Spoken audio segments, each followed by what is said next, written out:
Olá, você ligado no programa Destaque Cristo Rei. O nosso convidado de hoje fala para milhares de pessoas todos os dias. Suas lives na bike são mais do que conteúdos da internet. São exemplos, são motivação, são inspiração. Médico do esporte, a sua ideia de cuidados com a saúde é multidisciplinar. Ex-aluno do Colégio Cristo Rei, é lembrado com carinho por professores e por colegas dos tempos de escola. Esposo da Roberta e pai da Duda e da Clara. Hoje nós temos a honra de receber o Dr. Paulo Cavalcante Musi. Seja bem-vindo, Dr. Musi, um prazer tê-lo aqui. Muito obrigado e me chama de Paulo, por favor. Paulo, tá, tudo bem. Paulo, então conta um pouquinho pra gente sobre o papel do Colégio Cristo Rei na sua história, na sua formação. Olha, eu acho que a fase fundamental da nossa vida é justamente a primeira infância. É quando você tem não só os exemplos, mas os direcionamentos que você precisa seguir. E eu tive isso de uma forma muito abundante aqui no colégio. E foi uma época que eu acho que estava começando uma questão de determinadas possibilidades, que na época se chamava de liberdades, né? Imagina que quando você for começar o seu trabalho, você tem horário para bater seu cartão. Se você é um funcionário de um trabalho mais elementar, você tem um uniforme. Se você é um funcionário executivo, né, você tem um dress code. Você tem uma forma de falar, você tem uma forma de lidar com as pessoas, você tem um protocolo para se comunicar. Portanto, quando a gente olha na nossa primeira fase da vida, na nossa primeira infância, a gente não pode confundir o que é liberdade com falta de direcionamento. Então eu lembro que o Cristo Rei, o pessoal falava algumas coisas, por exemplo, mas lá tem que usar uniforme, lá você tem o sinal, lá é um colégio rígido. Eu sempre tento olhar as coisas pelos dois lados, né? O excesso de rigidez, ela impede a criatividade, né? Só que a falta de rigidez, ela impede a sabedoria. E é uma escolha muito difícil, né? Será que eu serei criativo ou será que eu serei sábio? Se você for olhar pelos extremos, né, de fato, é uma escolha. Agora, a vida ela não acontece nos extremos, ela acontece nos extremos para muito poucas pessoas. E qual é o problema? Aquilo que magnetiza a gente, que chama a atenção, é o extremo. Então, é o filme, por exemplo, de um gênio indomável. Um menino que era de difícil trato e que era um gênio de matemática, né? E o que as pessoas copiam? A genialidade? Não, porque a genialidade não é copiável. Elas copiam o estudo? Não, porque estudo é trabalho. E trabalho não te seduz. Elas copiam justamente o comportamento. Então, o que elas entendem é, tenho que ser rebelde para atingir um nível de genialidade. Porque elas associam, né, que existe uma necessidade de ser rebelde para ser genial. Esse é só um exemplo. O que a gente tinha no Cristo Rei?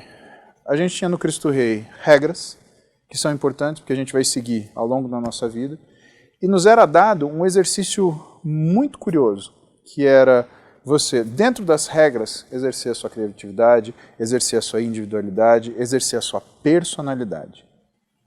As regras, elas não impedem que você desenvolva esses atributos. Elas, na verdade, fazem com que você os especialize. Eu vou te dar um exemplo.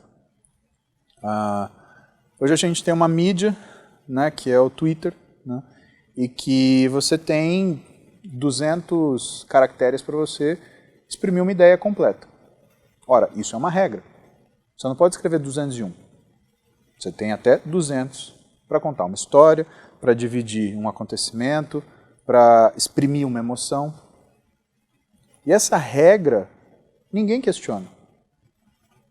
Engraçado que quando essas coisas elas vão, do fato de você usar um uniforme até a forma que você, né, se comporta, a forma de tratamento, senhor, senhora, né, bom dia, boa tarde, boa noite, né, você reconhecer todas as pessoas da equipe que praticamente cuidam de você no seu dia a dia, né, e eu lembro com muito carinho dos meus professores, mas eu lembro com muito carinho do Sassá, que ficava na frente do colégio e cuidava para que a nossa entrada e saída sempre fosse segura, né? E Sassá é lendário. Sassá é uma lenda, né?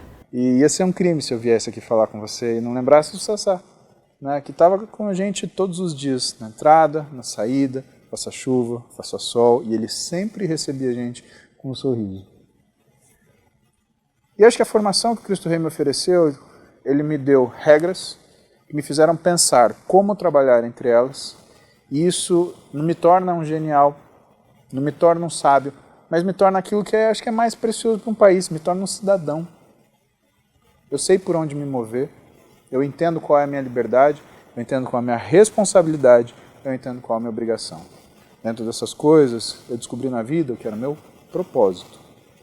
E uma vida que tem propósito, necessariamente, é uma vida feliz, né? Como eu te falo, né, eu acho que valores, né, e não aqueles valores morais, aquela coisa que você tem, não, valores, né, são as ferramentas que você vai viver e você vai trabalhar a sua busca da felicidade. A felicidade não é uma certeza. E mesmo quando atingida, a felicidade, ela não é eterna. Ela é um glimpse da sua vida, um pedacinho da sua vida. Mas as ferramentas que vão te ajudar na busca pela felicidade, elas estão dentro daquilo que são as suas formas de enxergar os seus valores.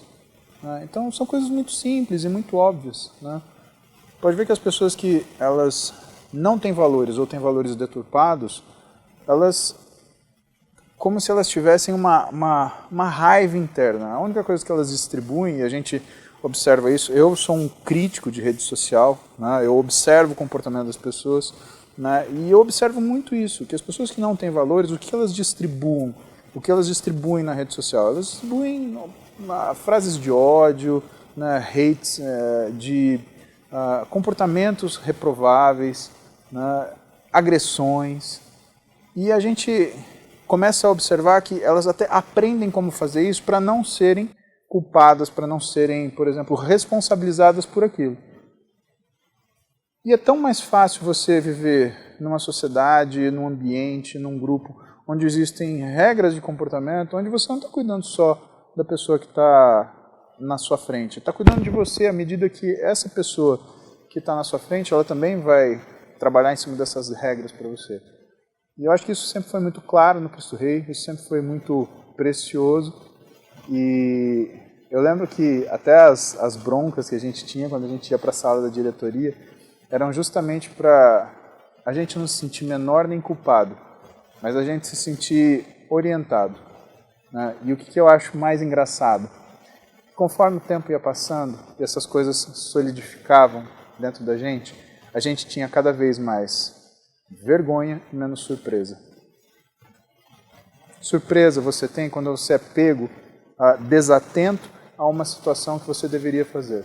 Vergonha é quando você decide ativamente, né, fazer uma coisa, arriscar-se numa vereda que está fora dos valores que você mesmo pratica. E por que isso é importante? O que faz a pessoa mais civilizada, né, o possível? É a consciência que você falou e, além disso, né, é essa noção de responsabilidade. Né? Eu acho que tudo começa daí. Eu tenho uma satisfação enorme, eu tenho um orgulho enorme de ter estudado aqui. Eu conto histórias para as minhas filhas e elas, nossa, era assim. E quando a gente foi escolher um colégio para essas crianças estudarem, a gente buscou um colégio que tivesse esses mesmos valores, esses mesmos predicados. E eu vi com muita alegria as minhas filhas, né, tendo o Sassá delas, tendo o Lazinho, o Borg, né, delas. Né, que é uma coisa que você pode contar 1 milhão de vezes, mas é uma experiência que elas têm que viver. Né, e que eu acho que é fundamental para o desenvolvimento do indivíduo ele ter esse tipo de exemplo. Né, que algumas coisas na vida elas são fatores que tiram a ilusão, elas tiram aquele véu. Né? A gente vive numa fase, pelo menos na minha opinião, né, onde as mentiras estão muito elaboradas. A gente está tão exigente que até para mentir as pessoas têm que ser boas. Se especializam naquilo. Como elas fazem? Elas pegam uma mentira gigantesca e envolvem ela com uma capinha de verdade. A única coisa que fura essa bolha é poder e dinheiro. O poder e o dinheiro, eles não mudam as pessoas. Eles revelam quem essas pessoas são. E eu lembro que aqui no Cristo Rei, por mais que, né, Marília é uma cidade pequena, né, você tinha o filho do funcionário, você tinha o filho do prefeito, né, todo mundo estudava junto, igual, mesmo tênis, mesmo shorts, mesma camiseta, e uma hora que você estava com o símbolo do Cristo Rei no peito, você era aluno, e você tinha as mesmas regras. Isso me deu muita segurança, porque isso me fez entender que se eu estou num lugar que as coisas não funcionam ali, né, se eu não consigo mudar o lugar, eu tenho que me mudar de lugar e buscar uma situação que seja saudável para mim. Não existe promessa boa o suficiente que possa custar seus valores. O custo que você vai ter vai ser financeiro, vai ser da sua felicidade, vai ser da sua saúde. E isso pautou minha vida até aqui. E hoje eu posso falar para você, eu sou uma pessoa muito feliz. E o que eu divido na rede é porque a minha felicidade transborda. E com certeza por conta disso. Você falou de responsabilidade aí, do que você contou para suas filhas do colégio. Não sei se você contou sobre as suas notas, mas a gente foi lá ver nas suas fichas, curiosamente, buscando umas fotos, as notas estavam lá. E a gente viu que eram notas muito boas, desde as primeiras séries do fundamental. Você já tinha essa consciência, assim, você falou de propósito, uma vida com propósito. Na infância, eu sei que ainda é muito pequeno, mas você já tinha, assim, um sonho, um propósito? Você já imaginava, assim, esse caminho? Porque as notas refletem um pouco do que você fala hoje. Eu tinha mãe, né? A Dona Pérola era uma mulher extremamente atenta. Minha mãe, nessa época, né? Ela era uma águia. Então ela sentava comigo, Paulinho, você tem prova amanhã. Aí eu olhava para ela. E tem uma coisa que eu lembro que eu cheguei em casa, é a única coisa que eu vou te falar de nota, tá? Mas eu tinha ido da 4ª para a 5ª série. Eu lembro disso nitidamente. E a 4ª série, eu tive minha 4ª série com a Dona Nali. E a Dona Nali, não tia Nali, né? Dona. Eu não sou tia de ninguém, sim, senhora. Tia é irmã da sua mãe. Exatamente, como eu gostava da Dona Nali. Eu às vezes eu incorporo a Dona Nali na live. Ela vem e fala, filho! Enfim. Que era, zelava por tudo que você tinha que fazer e fazia você estudar mesmo, né? Não, era impossível você sair da sala da Dona Nália sem ter aprendido aquilo. E a 5ª série já é aquela coisa do ginásio. Dos mais professores. Um professor para cada disciplina, e você tem o horário, e troca de professor, e eu falo, nossa, como eu tô adulto. Se eu tô adulto, eu decido a hora que eu vou estudar. Menina, prova de história, tirei 7,5. Pode não parecer, mas para ele é uma nota baixa, 7,5. Pode olhar na quinta-feira. Eu não lembro se era um 7,5 ou um 8,5, foi alguma coisa assim. E eu olhei aquilo e eu tremi assim, pensando, o que minha mãe vai falar? Aí eu já cheguei em casa chorando, né? Mãe, de vergonha. Minha mãe, ela, calmamente, ela não brigou comigo. Ela, da elegância, da fineza da Dona Pérola, ela sentou do meu lado e falou assim, você viu o que aconteceu? O que você não fez? Eu não estudei direito. Eu falei assim, então da próxima vez você vai estudar comigo. Menina, você sabe que teve a prova de novo. E aí, um dia antes da prova, você estudou? Estudei, mãe. É mesmo? É mesmo. Ela sentou do meu lado, pegou o livro, abriu.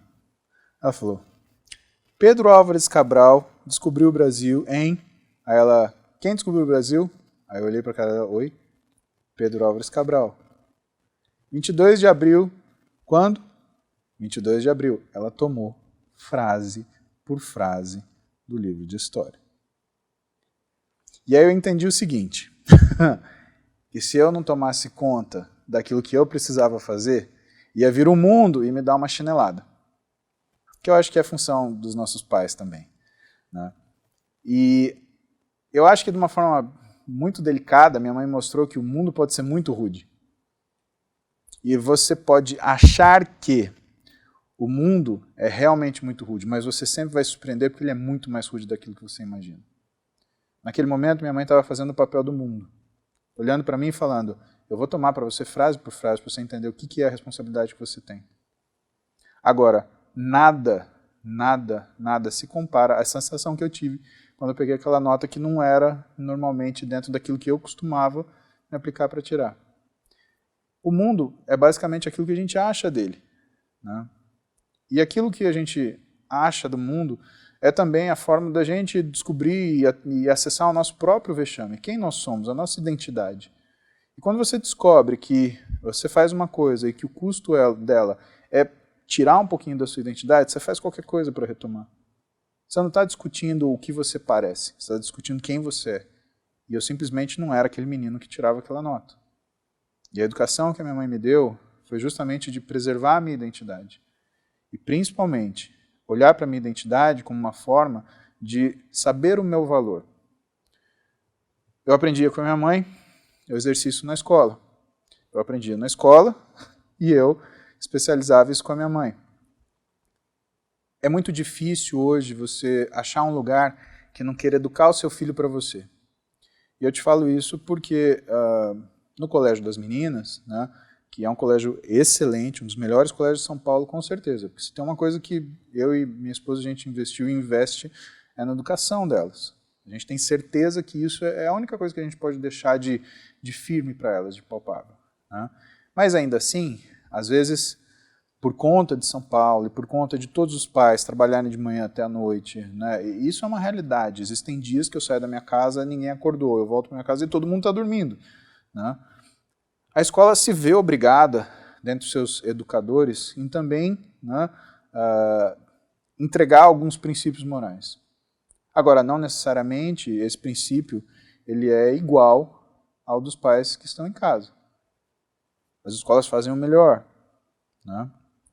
Eu, pelo menos, tenho eu tenho essa confiança. Agora, a gente precisa sempre estar olhando por quê? Porque o melhor para todos não é o melhor para o seu filho. Né? E a gente faz umas correções de rota. Olha assim, olha assado, né? E tenta conviver com elas o máximo possível para que elas aprendam algumas coisas que estão muito além daquilo que a gente possa falar. Né? E é uma coisa que meu pai me ensinou. Ele falou, filho, ele vai escutar nada do que você fala, mas ele vai fazer tudo o que você faz. E o que eu tinha aqui no Cristo Rei era justamente isso. Existia uma troca, Cristo Rei, minha mãe, Cristo Rei. Né? Claro, eu tinha o Ivo muito próximo do meu padrinho, que acabava fazendo, né, muito mais do que era a obrigação dele, mas existia um cuidado com qualquer pessoa que fosse, que cuidava de mim ali, de ter esse zelo, né, pela minha identidade, pelos meus valores, e sabia que tinha que participar minha mãe de todas as coisas. Né? Eu lembro que eu fiz bagunça uma vez na aula de religião, e aí o professor falou, mandou uma cartinha para minha mãe. Meu Deus do céu. Hoje é mais fácil, uma mensagem de WhatsApp. Pois, na época mandava uma cartinha. E é aquele dilema moral, né, para alguns. Eu entrego essa cartinha ou não entrego essa cartinha? E teve gente que falou, não entrega não. Eu falei, cara, eu preciso entregar. Até porque, né, foi te dado uma função, você vai executar. E eu lembro que eu fui entregar essa cartinha para minha mãe já olhou para minha cara assim, tipo, o que você fez? Né? E eu vou conversar com o professor, né? E as coisas elas se arranjavam, existia esse equilíbrio, essa sincronização do que eram os discursos, do que eram as necessidades. Né? Até porque, se nós que somos adultos temos dias ruins e dias bons, né, a gente tem que entender que a criança tem isso. E como a criança está em formação, às vezes ela tem momentos ruins e momentos bons. Não significa que seu filho tem algum distúrbio, não significa que seu filho tem alguma doença, não, significa que ele é um ser humano. Né? Ele tem dias bons e ruins, e ele tem momentos bons e ruins. E por alguma razão daquele dia, e aí eu já não lembro de falar, eu estava super excitado, né? E eu baguncei na aula mesmo, admito. Né? E aquilo que me fez enxergar o que era o meu estado de humor, né, diante da situação que aconteceu, foi justamente essa solução que foi dada entre o professor de religião e a minha mãe. Olha, assim, assim, assim. A correção, ela para a criança, ela é difícil usar uma palavra, por exemplo, delicada, porque ela é firme, mas ela é modulada, ela é trabalhada, é outra forma de você falar. Né? Tanto que às vezes o adulto fala, parece que está falando com criança, mas às vezes o adulto, né, ele teve essa falta de ser falado como criança e hoje a gente tem que voltar e falar, olha, assim, assim, assim, bonitinho, vamos desenhar. Não faz assim, que isso é feio. Né? Isso traz uma memória afetiva e às vezes a gente ensina muito mais com um sorriso do que com uma bronca. E às vezes você precisa dar bronca, porque senão ali na frente vai faltar sorriso. Isso que você está falando de exemplo, de parceria escola, família, também se aplica para o esporte? Eu sei que um dos primeiros artigos que você escreveu foi sobre obesidade infantil. Sim. E aí, como motivar essas crianças a praticarem esportes, né, não ficar nesse risco do sedentarismo que a gente tem hoje? Se a gente olhar na psicologia, né, a gente vai ver que existem uma série de correntes psicológicas que falam do ambiente, né, o quanto o ambiente é importante. O que eu posso te falar da obesidade infantil é que ela era extremamente determinada pelo ambiente. Né? Então, quando foi o primeiro artigo que eu publiquei, foi em 2000, né?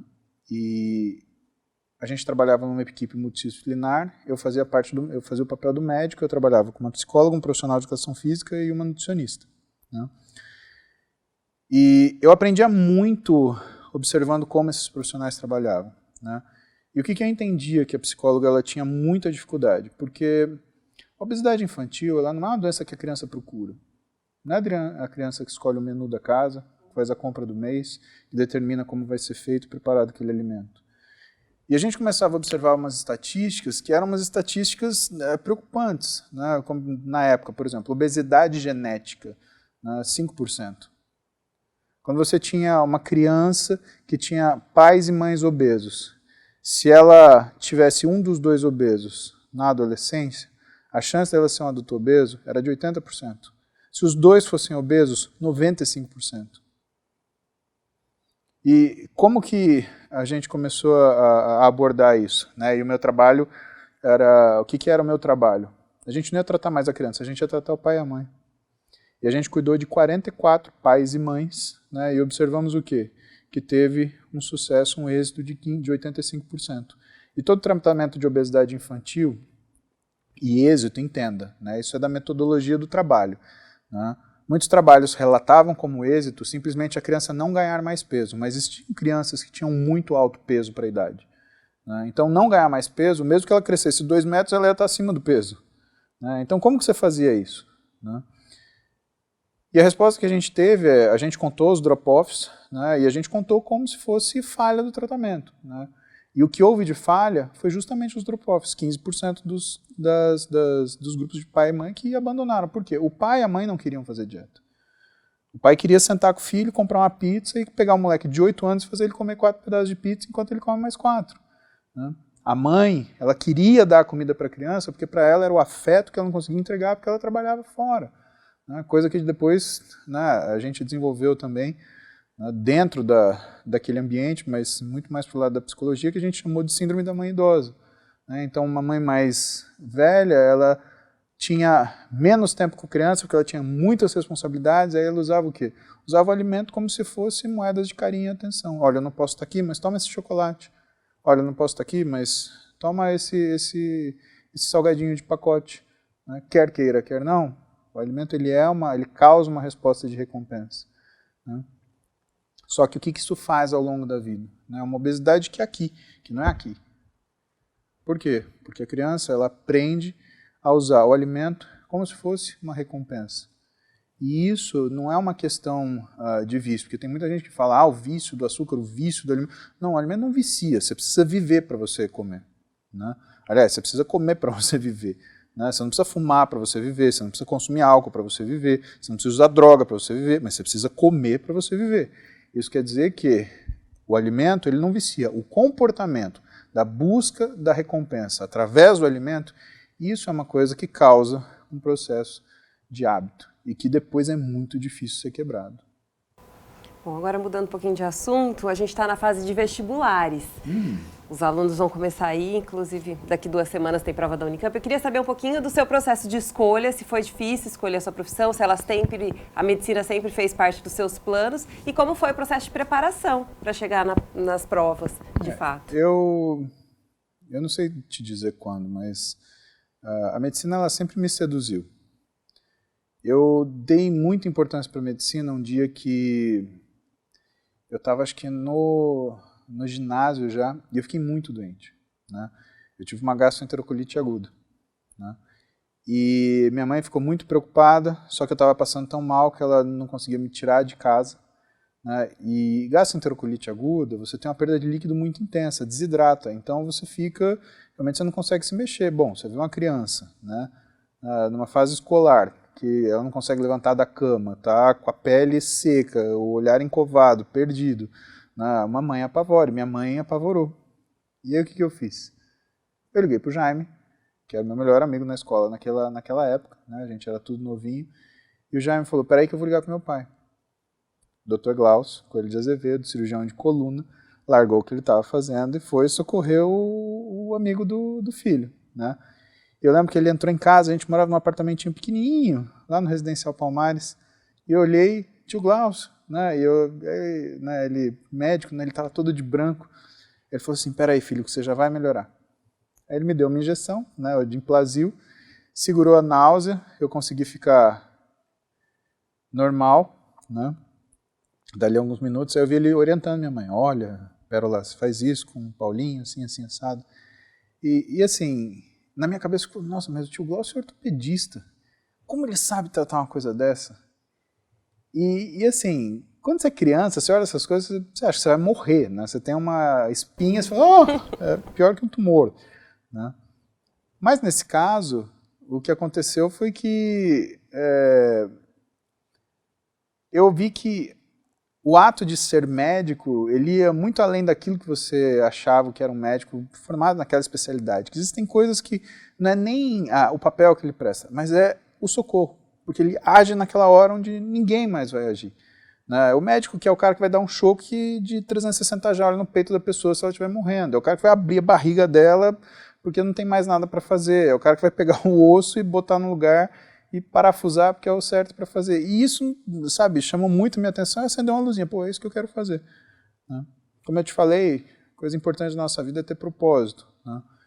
E o propósito fala mais alto que a conveniência. Eu sabia que eu tinha que sair de Marília, né, porque eu não tinha pai médico, não tinha mãe médica, né, e existe esse pedigree. Né, você, não que tenha facilitações, mas existe uma corrente natural das coisas. Né. Falo, por exemplo, pelo caso da minha família. Meu irmão quis fazer medicina. Né. Quando ele se formou, quando ele terminou a residência, a primeira coisa que eu fiz é montar um consultório com uma sala para ele trabalhar. E eu tenho certeza que isso foi um fator determinante para o sucesso do meu irmão também. Né. Mas eu não tinha pai e mãe médico, então eu precisava fazer uma coisa que fosse muito acima da média daquilo que era esperado para mim. E eu decidi que eu ia fazer medicina em São Paulo. E eu olhei duas opções que era aquilo que era razoável. Né? Meu pai foi muito sincero comigo. Né? Com 16 anos ele falou, você me desculpe, eu não tenho dinheiro para pagar uma faculdade de medicina. Eu sou professor universitário de física, né? Minha mãe artista plástica, né? A esposa do meu pai também professora universitária, então não tinha, né, de onde tirar. E ele falou, olha, eu te desejo sucesso, mas ou a faculdade pública ou eu não consigo. Né? E aí o primeiro ano eu fracassei, porque eu estudei como eu estudava no colégio, para saber. O problema do vestibular é que você não pode estudar para saber, e muitas vezes o saber ele pode ser traiçoeiro. Resolver prova é uma coisa muito diferente. Sabe, é importante você ter conhecimento para a sua vida, erudição para a sua vida, mas prova é uma coisa objetiva e você tem que saber o que aquelas pessoas perguntam. Para o segundo ano que eu prestei o vestibular, eu já estava esperto. Falei, então, pera lá que não é nada disso. Você tinha que ter a técnica de resolução do vestibular. E aí eu comecei a fazer o quê? O que ninguém fazia, que era pegar aquela série de exercícios sugeridos, que ninguém faz, fazer. Série desafio, fazer. Pô, já fiz, e agora? Bom, geografia, história, matemática, inglês, português, né? Não é infinito. E eu tive a ideia de vamos pegar 10 anos de prova e vamos resolver? Porque não tem muito mais que perguntar sobre isso. Porque não dá para mudar tanto o enunciado que você não sabe o que está sendo pedido. E aí, cada final de semana, eu resolvia uma prova. Por mais que o professor seja bom, aquilo que vai na aula, você esquece. Hoje eu te falo, eu tenho muita felicidade de trabalhar no projeto do Interligas do lado de um psicólogo que é sensacional, que é o Dr. Ezen Delanogari. E uma das aulas que a gente fez no Interligas foi sobre memória. e a curva de esquecimento de Ebbinghaus. Aquilo que você vê, por exemplo, agora, em 24 horas você já esqueceu. E ele mostra, né, Ebbinghaus, ele mostra como que essas salvas de esquecimento elas acontecem. Como se o cérebro fosse uma coisa que fosse necessário você alimentar continuamente para que você tenha uma habilidade em guardar. Vamos chegar aí, antes vou terminar. Então, o que era a curva de esquecimento de Ebbinghaus? Você tem que ler no mesmo dia que você estudou, 7 dias depois, 15 dias depois e um mês depois. Como a gente falou na palestra agora há pouco que a gente deu, isso faz com que você forme um engrama forte, uma unidade de memória muito forte. Porque você está sempre relembrando. E mais que isso, cada vez que você relembra, você adiciona um caco daquilo que você está vendo. Então é como se você pegasse uma fotografia e você primeiro começasse a colocar o formato. Depois você começasse a colocar o detalhe. Aí depois você começasse a colocar a cor.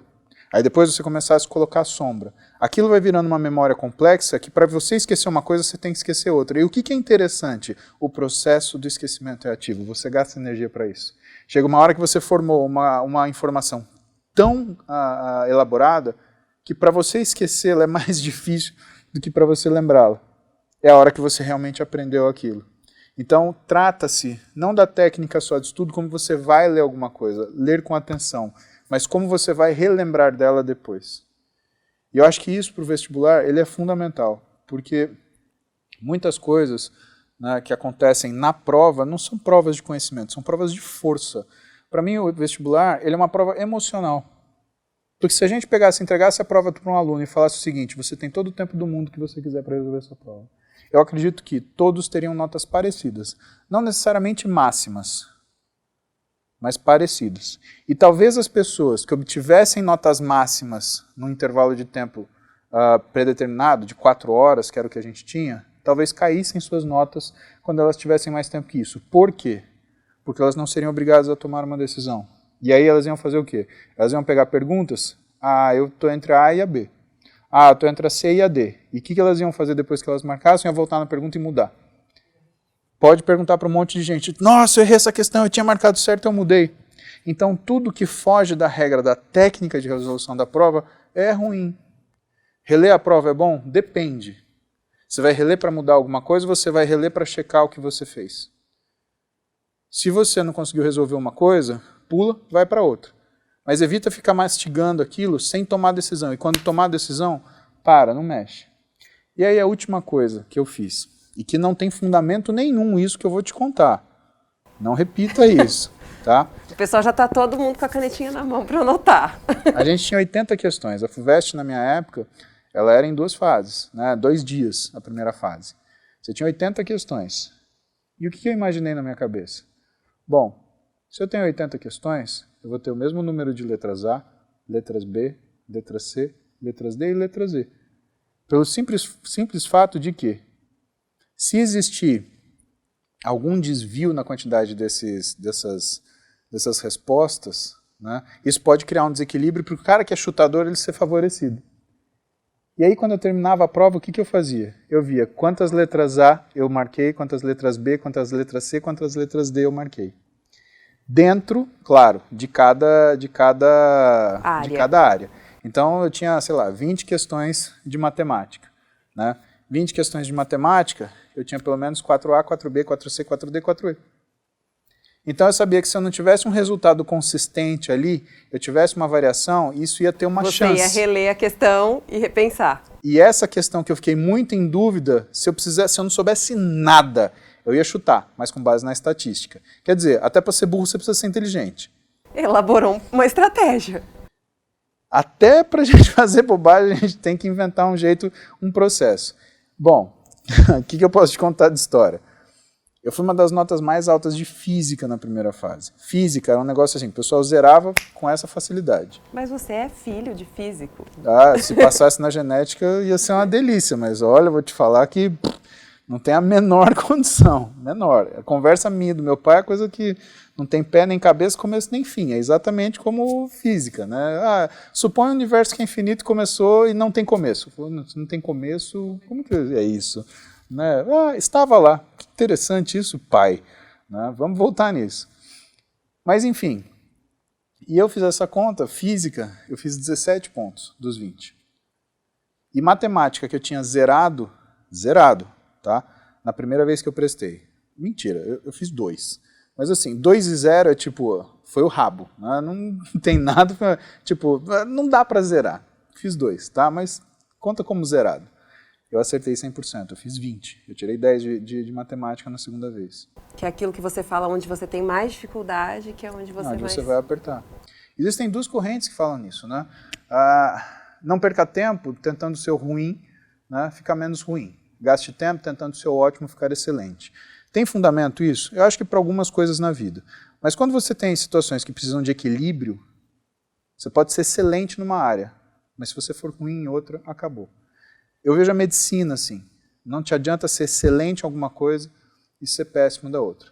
Não adianta você ser um cara que lida muito bem com o paciente, mas você não tem um nível de conhecimento que seja capaz de definir quem você é do ponto de vista de capacidade profissional. Não adianta você ter uma capacidade profissional infinita, mas você não souber tratar uma pessoa com educação, não souber criar o vínculo que ela precisa para ela confiar em você, porque a medicina é sobre confiança, não é sobre nada mais do que você possa imaginar. Isso não sou eu que estou falando, isso é um cara chamado Kenneth Arrow, que em 1963 publicou um artigo muito interessante sobre o que era a dinâmica econômica da medicina. Mostrando o quê? Para médicos que não sabiam por que eles, como que eles cobravam, né? Porque medicina é conhecimento puro. Você me faz uma pergunta, eu te falo alguma coisa, eu fiz um diagnóstico e te dei o tratamento. Como é que você comercializa conhecimento? E isso foi o que Kenneth Arrow mostrou, que não é um commodity, né? Ou seja, você não armazena saúde, logo você não pode vender acima ou abaixo por questões de mercado. Não é um problema de formação, porque a formação do médico é a mais cara que tem, porque é a formação mais demorada que tem. Eu fui parar de fazer curso, né, de formação com 35 anos de idade. Foram uma graduação, 2 residências e 5 pós-graduações. Você imagina, fala para o menino que ele vai entrar na faculdade com 18, 19, ele vai sair com 35. Pelo amor de Deus. E se o paciente for te pagar baseado nisso, não acabou. Tem como mensurar. O que ele vai fazer? E que o que difere mesmo é o nível de confiança. O nível do quanto você é pago é o nível de confiança que você tem. E da onde vem esse nível de confiança? Do seu nível de conhecimento, sua capacidade de comunicação. E claro, sua comunicação não porque você está fazendo uma venda, mas porque você está, pelo menos a forma que eu enxergo, você está devolvendo socialmente uma habilidade que você tem. Todos os dias eu falo com de 8 a 14 mil pessoas. No final da live eu olho, 90 mil, 100 mil, 150 mil pessoas viram. O quê? Coisas que são problemas de saúde que essas pessoas têm e que elas às vezes não têm um direcionamento, ou então não tem uma fonte confiável, ou que elas procuraram alguém, foram oferecidos um produto que deu errado, porque o objetivo da pessoa era vender e não era tratar. E eu acho que isso é a devolução social, que a gente faz na medicina, mas que vem por quê? Todo esse processo. Porque lá atrás, lá no processo de estudo, você entende que, na verdade, o que te faz acessar uma faculdade não necessariamente é o seu conhecimento, é a forma que ele é aplicado. E a prova de força emocional que você tem ao olhar aquilo que você tem que fazer e tem que resolver. É isso. Bom, nós vamos já encerrar o nosso bate-papo, mas eu só queria que você concluísse. Você disse que a sua felicidade transborda e é isso que você leva. Mas o que é ser bem-sucedido para o Paulo? Olha, é uma pergunta extremamente capciosa, porque a gente nota o sucesso nas diversas formas da nossa vida. Mas meus melhores amigos estão comigo. A mulher que eu sonhei casar é a minha esposa. Minhas filhas me superam em tudo. Cognitivamente, emocionalmente, racionalmente. Então eu vejo que eu honrei meu passado e eu mereço meu futuro. Independente daquilo que possa ser feito, dito, concluído, essas coisas eu fiz. Então, o sucesso ele não é como felicidade, que ele aparece em salvas na nossa vida.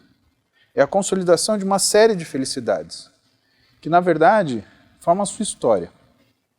E para algumas pessoas, formam um legado. Eu tenho essa satisfação, né?